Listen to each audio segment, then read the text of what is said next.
everyone. Welcome to my YouTube channel this week. This is Nancy Rebecca, and this week I'm talking about why can't I find true love? Why can't I find my twin flame, my soulmate?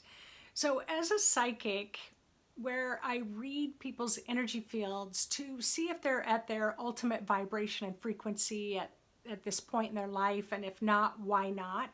And we get lots of information out of that. But the number one question when I ask my clients, is there something that you would like to know, something that you'd like me to explore, to look at? That's the question that they always have. And it doesn't matter whether the questioner is 16 years old or 76 years old, the same question. People want to know. They want that love. They want that love relationship. Regardless of how old they are, and regardless of whether they're already married or not, which I always find quite fascinating. When you're in love, that deep, that true love, it spills over into every part of your life. It spills over into your body, into your soul, into all your relationships. And when you're walking around town and you're just so in love, you think the whole world is in love all at the same time. And it's a beautiful feeling. But I also know, working as a psychic healer, helping people to heal what blocks them from being able to find true love, that there's a lot of people in the world that have never experienced that kind of love. So it's always kind of elusive. It's always kind of missing. What I know about the spirit world, when I had my out-of-body experience and I could see myself laying there in the bed, and I could still look down and see my body and see my hands, see my feet, and it felt like I was standing beside my bed and I was in my bed at the same time. But as my spirit kind of moved further away, if I could get about 20 feet away from my physical body, I experienced the pure bliss of love. What that told me is that in the spirit world, just not that far away from us, we are surrounded and bathed by that pure divine love all the time.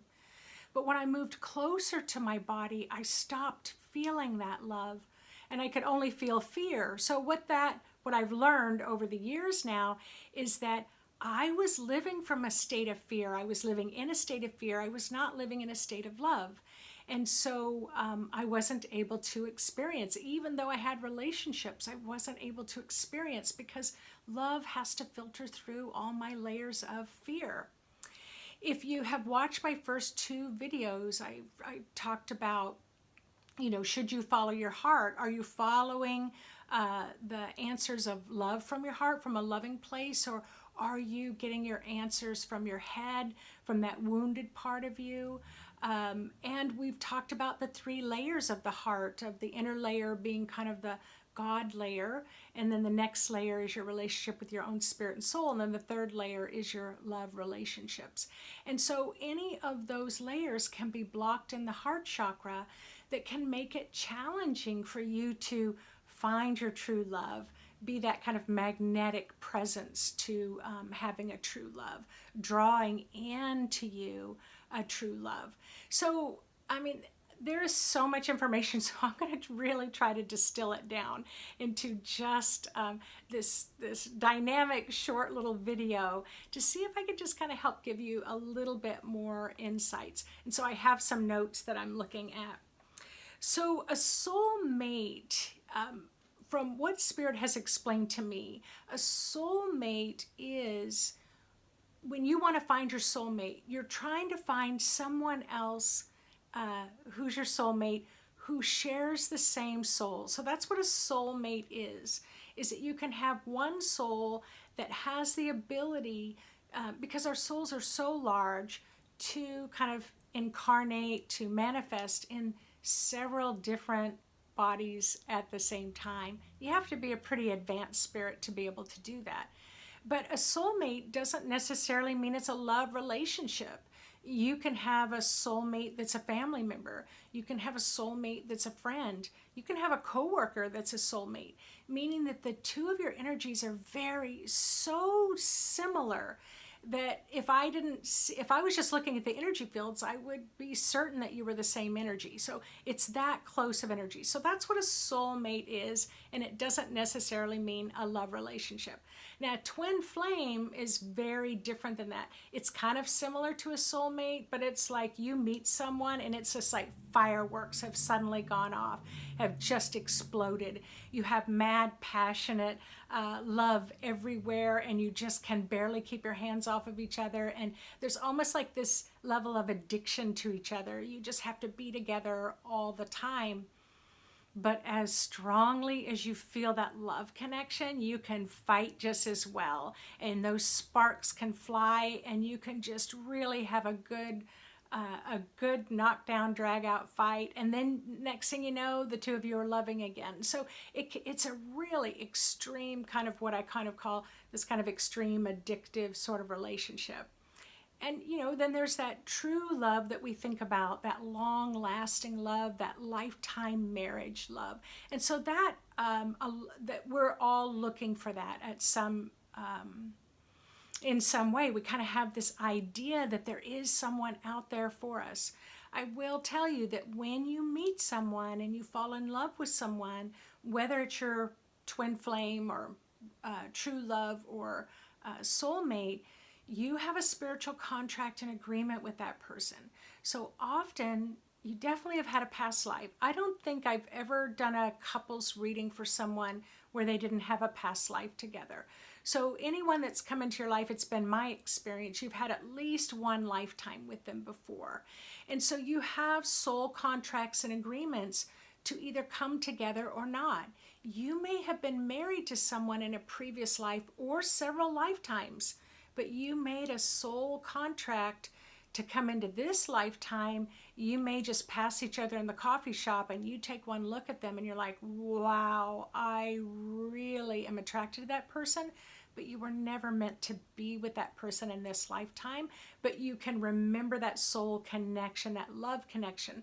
And it can be kind of odd, can't it? When you meet a total stranger and it's like, I don't even know you, but wow, I feel that connection. And so, yeah, that's usually a very strong past life connection, but that does not mean you're supposed to be together in this lifetime. A lot of times we think, if we're more beautiful or we're funnier or we're smarter or we're sexier, that's going to attract that true love to us. But actually, that's just kind of the outside package. It's kind of like a peacock. If the peacock feathers are fanned out and they look beautiful and you just want to rush right over to take a closer look, sure, that can help that way. But to have longevity of a true love, you have to have that inner beauty as well, and healing those inner wounds or the inner blocks of energy. And I'm going to teach you a little technique at the end that my daughter actually named it the Bendy Thing. She's 37 now. She named it when she was 12. So that's how long we've been doing this technique. And I use that technique almost every time in every reading that I do in some form or fashion. So I'll teach you that technique at the end. But I just want to say that a lot of times we do think that if we're prettier or sexier, that then we would attract someone. And that's just not true either. If the magnetic sparks are there and the two spirits come together and they're meant to come together, they are going to come together.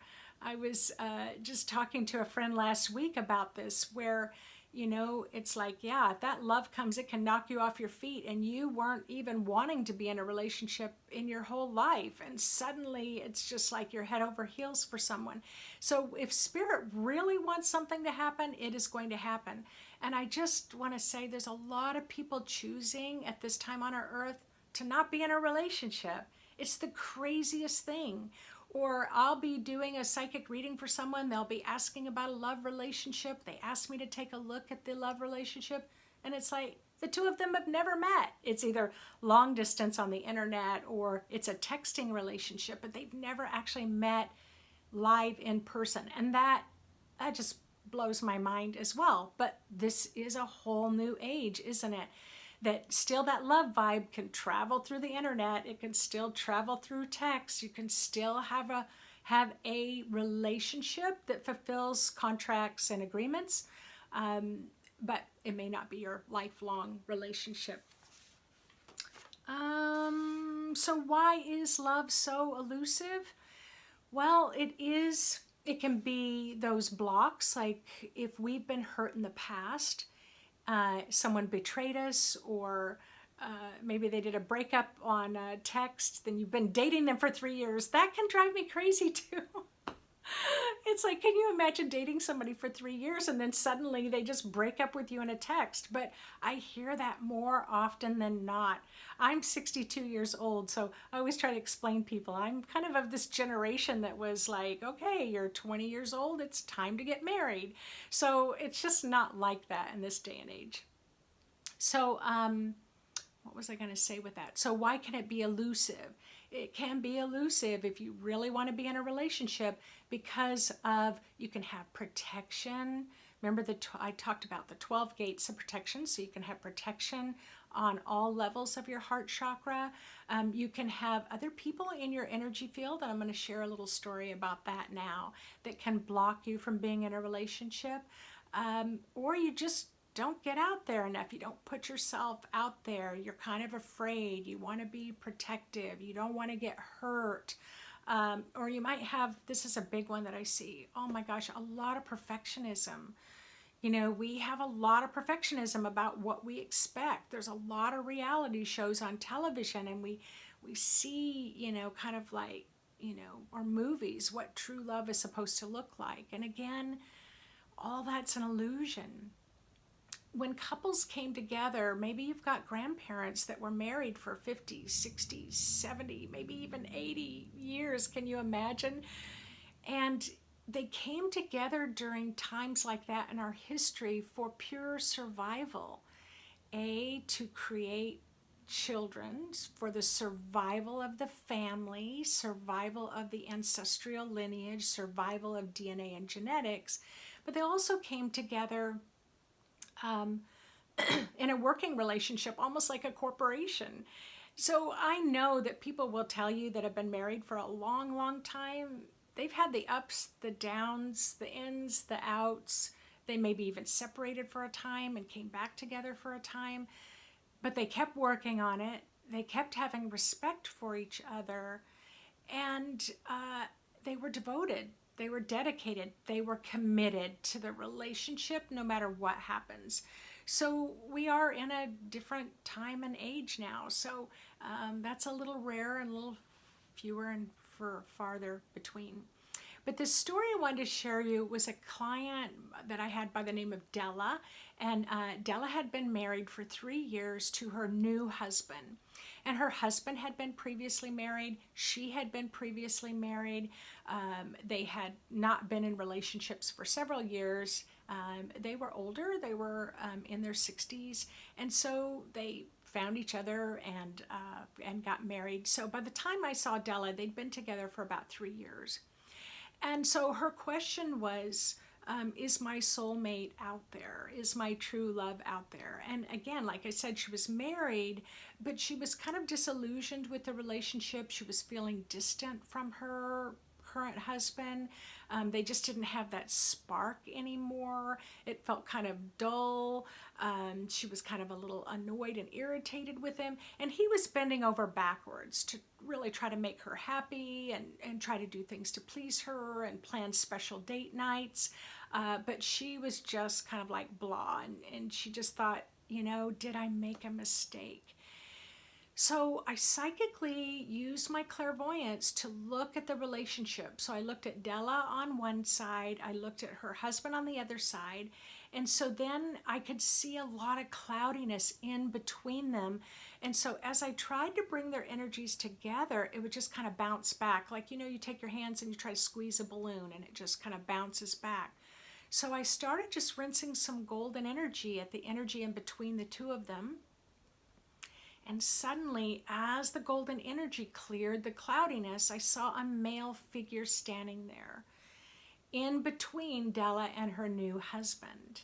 And so as I used my psychic ability, I was able to determine it was her ex-husband's energy that was between Della and her new husband. And so I just kind of helped kind of move him along, kind of moved him out from between Della and her new husband, and did a little bit more healing in between. And the two of them were able to come together. They were very compatible. There was a lot of love there. And Della was able to share with me that right away she felt that connection again, that spark again. And she was like, wow, I didn't realize that my ex-husband's energy could interfere with my current relationship like that. And so that's why I make these videos, because I want you to know what, the kinds of things that can happen in the energy world. She was able to share with me also that a friend had called her just the week before to say that her ex-husband had been expressing that it was a big mistake that he allowed her to get away, and that he had hoped and had wished that he could be in a relationship with her again.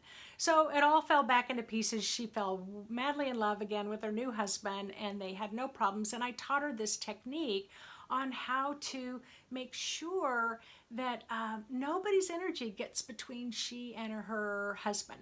And you can use this same technique even if it's between you and your sister.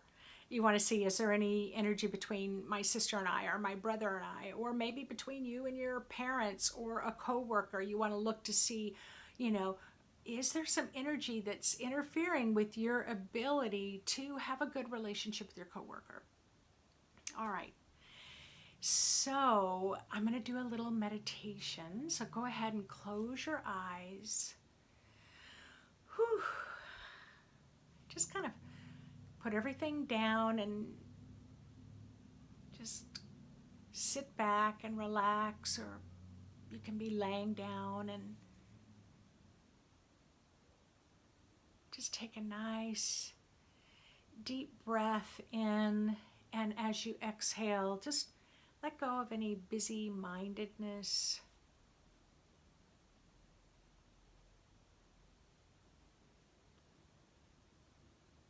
Let go of any doubts that would say that you're not going to be able to do this.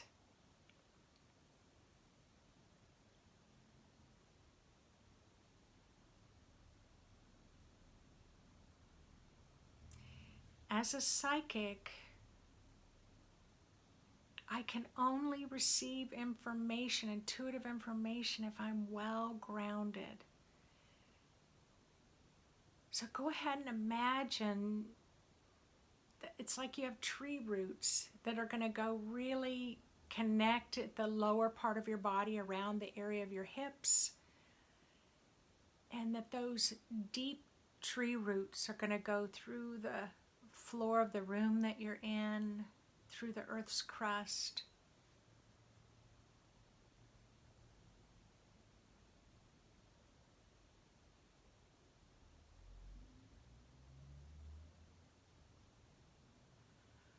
All the way down to the center of the earth, which is about 4,000 miles deep.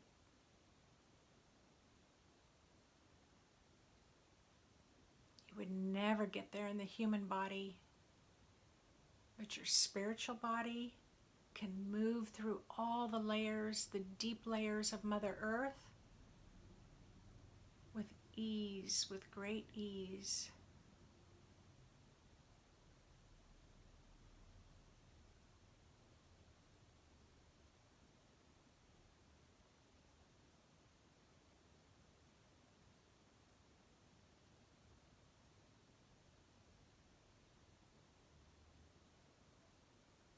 There you go. Go ahead and place your hands on your heart and set your intention. If there's anything that blocks you from attracting a true love, you're going to release that block right down those roots to be recycled at the center of the earth. Take a nice deep breath in. And as you exhale, just say, any energy that is blocking me from my true love, I'm going to release it right down my grounding.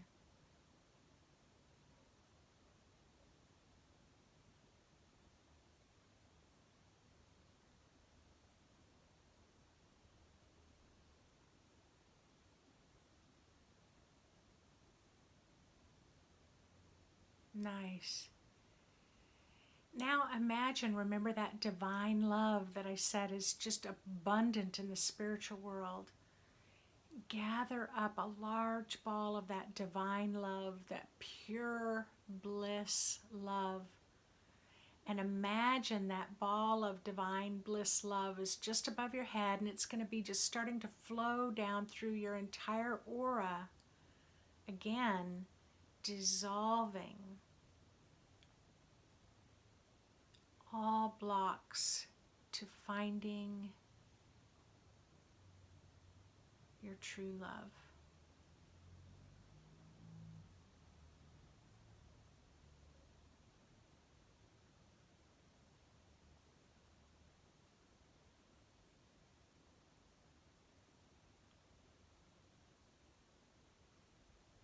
I'm watching you all out there just slowly release, getting more grounded. And yes, this works. It might not happen overnight, but you are really releasing blocks of energy to help you be more light-minded and light-hearted.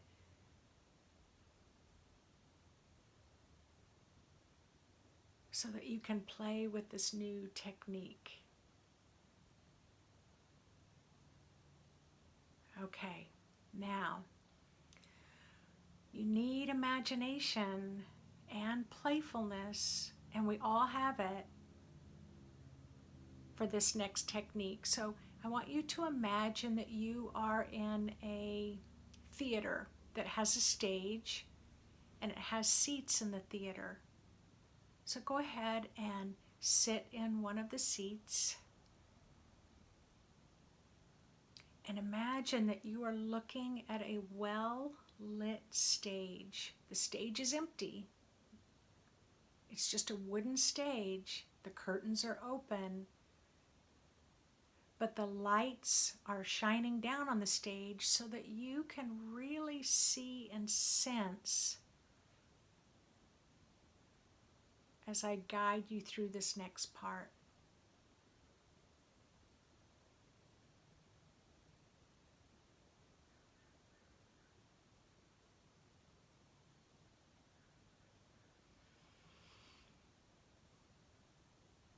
So now imagine you're sitting in the seat in the audience, but you're going to imagine watching yourself walk up the steps, and you're going to step on the stage to the left side of the stage.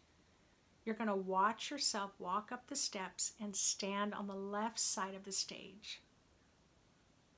Don't move into the middle yet, just stay there on the left side.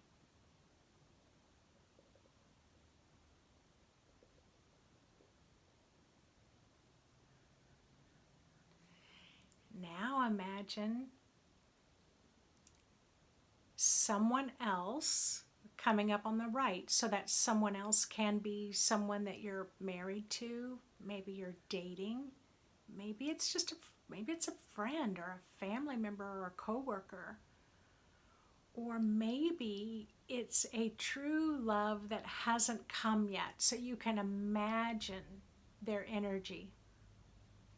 And they, whether it's male or female, are going to come up the next steps to the right, and they're going to stand on the stage on the right side.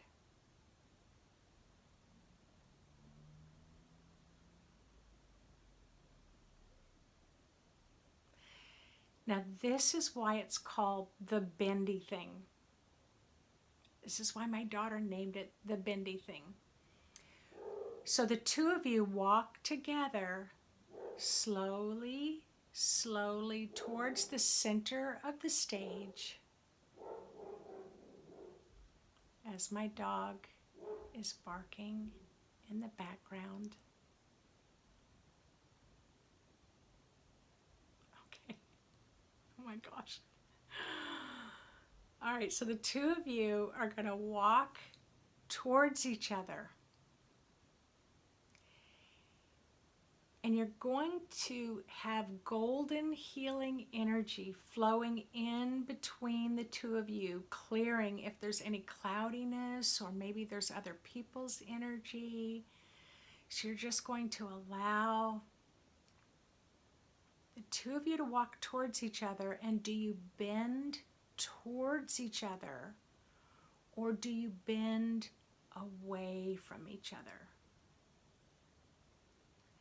And then just keep infusing the space in between the two of you to heal any energy that might be blocking the two of you from coming together.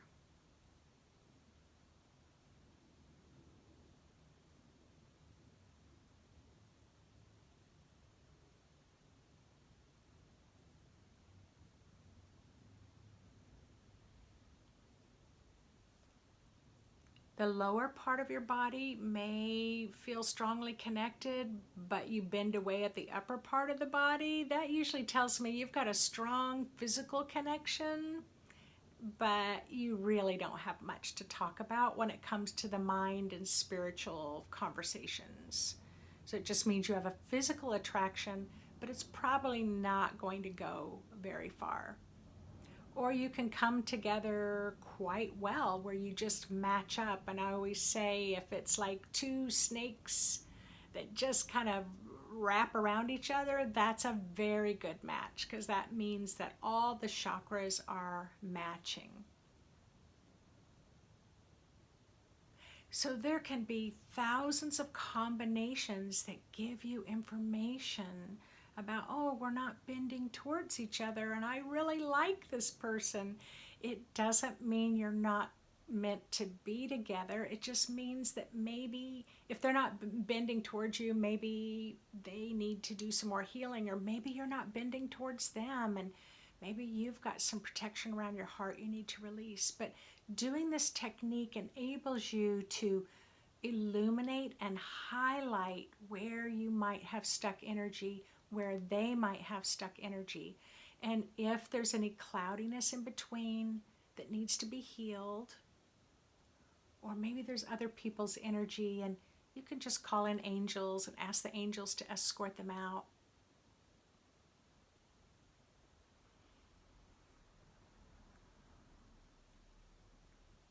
Go ahead and thank your body and your spirit for playing with this technique. Go ahead and release any imagery you were working with, knowing you can always come back to it. Go ahead and open your eyes. And before I finish up, I just want to say one of the biggest things I see between parents, so it could be a step parent and a parent of children and a step parent, children constantly get in between of the relationship. So it's really important that when you're in a new relationship that you're bringing children to that relationship, that you kind of take a look, do this technique and kind of move the children out, and you and your new husband or your new wife, you kind of hold hands and you say, you know, I own this relationship 100%. This is our relationship and we absolutely will not allow anyone else's energy to come between us. And refreshing that 3 or 4 times a year. If you've got some real hiccups with people really wanting to break you up and you want to stay together, then you might need to reinforce that every couple of weeks until everything calms down. But anyway, I could go on forever, but I hope that this gives you an idea of the energetics that can come into play, that can interfere with you, finding true love or keeping true love, but also some techniques here to help you kind of maintaining and enhancing your true love. So thanks everyone for listening in this week. And if you love this subject, then please hit the subscribe button, click the little bell so you get notifications every time I release a new video. My website's intuitivemind.org. You can go there and join my mailing list. I release a blog on the same subject every single week. I think that's about it. So take care, everyone, and have an awesome week.